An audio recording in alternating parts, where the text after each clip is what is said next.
I still can't wrap my head around it. Saying it out loud doesn't make it any easier to believe.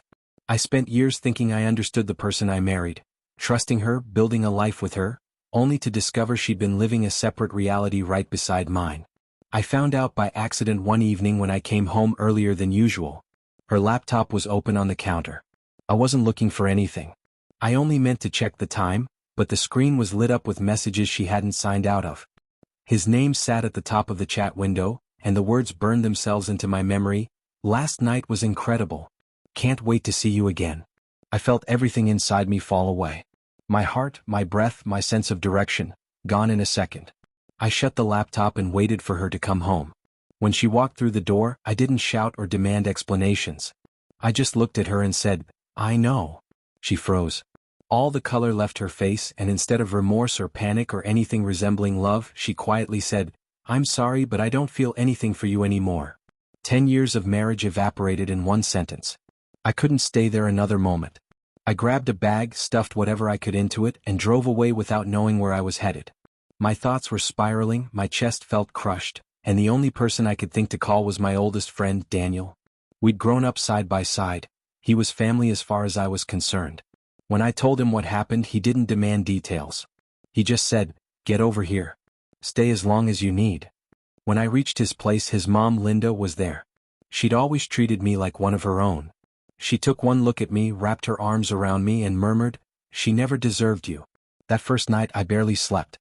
The house felt warm and lived in, but inside me everything was chaos. I lay awake replaying our marriage, wondering how long she'd been drifting away while I stayed blind. The next morning I felt like I could barely keep myself upright, but Linda wouldn't let me disappear into myself. She knocked on the door, told me breakfast was ready, and sat me at the table with a cup of coffee like it was the most natural thing in the world. She didn't smother me with pity. She simply made me feel human again.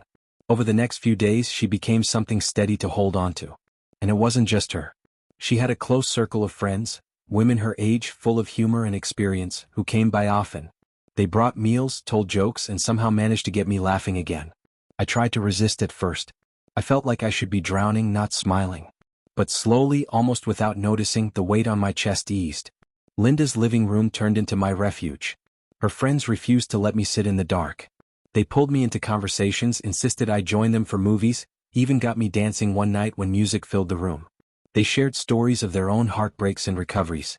One of them looked at me carefully and said, "You weren't the one who broke anything." She did. Something inside me shifted when I heard that. I realized I'd been holding guilt that wasn't mine. For the first time in a long while, I felt noticed. Not romantically at first, just as a person. My wife had treated me like I'd faded into the background.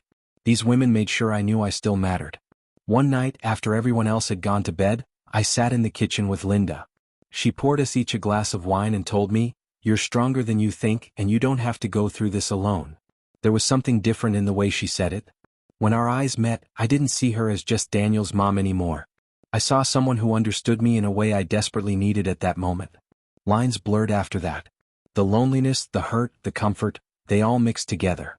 Her friends could sense how broken I was, and their warmth felt like sunlight after a long winter. Touches lingered, compliments carried weight, and the atmosphere shifted. It wasn't simple, and it certainly wasn't something I'd planned, but it made me feel alive again. Not ignored, not discarded, seen. I won't spell out every moment, but I will say this: they made sure I didn't fade away. Being in that house reminded me that I still had value, that I was still desirable, that being betrayed didn't make me worthless. When I eventually moved out, I wasn't the man who had stumbled in carrying the pieces of a shattered heart. I was bruised, yes, but I'd rebuilt myself with the help of people who actually cared about me. And when my wife called weeks later, sobbing and asking for another chance, I didn't feel torn.